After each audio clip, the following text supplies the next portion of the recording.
Mastering the mind before the sword, Sun Tzu once wrote, "To win 100 victories in 100 battles is not the acme of skill.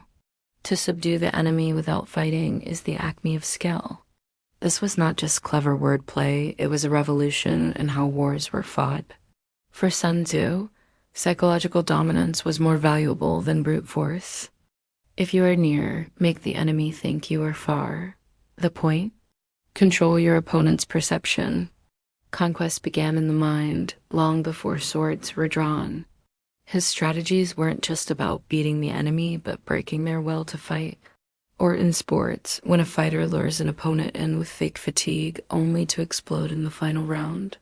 It's the same principle: win by appearing to lose. That's the essence of psychological warfare. And Sun Tzu was a master. Appear weak when you are strong. One of Sun Tzu's boldest principles is deception. If you're strong, appear weak. The other hides his strength, planting false clues and fake retreats. So should a good strategist. Instead of fixating on one plan, a true warrior adjusts constantly, exploiting shifting weaknesses. In life, it's adaptability, and it's what separates the rigid from the victorious. When the battle begins, only one side is surprised. That's the power of illusion. And it turns chaos into a weapon. Imagine two generals. One reveals his full force, impressive, sure, but predictable. If an enemy doubts its own leadership or fears betrayal, their unity crumbles. But what does that really mean? In the business world, this plays out when companies undersell a product while quietly developing a killer upgrade.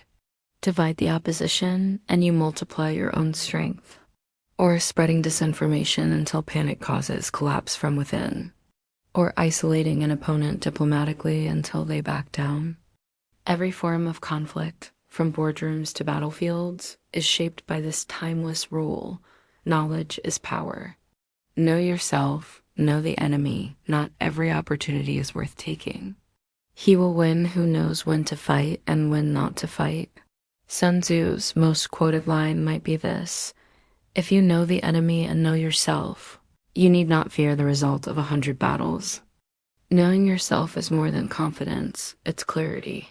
Your strengths, your limits, your temperament. Why attack the wall when there's an open gate? Knowing the enemy means more than studying their weapons or numbers. It's understanding their leadership, morale, fears, and flaws. His brilliance wasn't in what weapons to use, but how to use thought as the ultimate weapon. Restraint, by contrast, gives you control. It keeps your enemies guessing and your mind sharp. In modern terms, it's market research, it's political polling, it's cybersecurity. If you control fear, you control movement. If you shape belief, you shape action. Strike where they are weak, rather than charging head-on. Sun Tzu advised striking where the enemy is least prepared.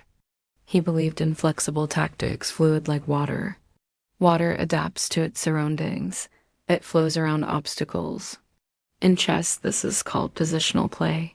In war, it's called maneuver warfare. Because wars are fought in the mind before they're won in the world. Divide and conquer psychological warfare often includes sowing discord. Sun Tzu recommended breaking alliances and creating internal chaos. This is not just ancient battlefield wisdom. It's been used in every major power struggle since, by empires, corporations, and politicians alike. Win without fighting, the highest form of warfare, according to Sun Tzu, is not war at all. It's influencing outcomes so profoundly that no battle is needed. This might mean surrounding an enemy so thoroughly they surrender. These are not the tactics of brute force. They are the tools of psychological mastery, the kind that turn generals into legends. When to fight and when not. To Sun Tzu stressed the importance of choosing the right moment to fight. This patience is not weakness, it's strategy. Fighting on unfavorable ground or under emotional duress often ends in defeat. A skilled leader knows that timing isn't luck, it's calculation. Terrain of the mind, perhaps Sun Tzu's most powerful idea is that the battlefield at Essen does land. It's human psychology. This is why he emphasized morale, discipline, and deception so heavily. Modern strategists still study Sun Tzu not for the ancient context, but for the timeless insight.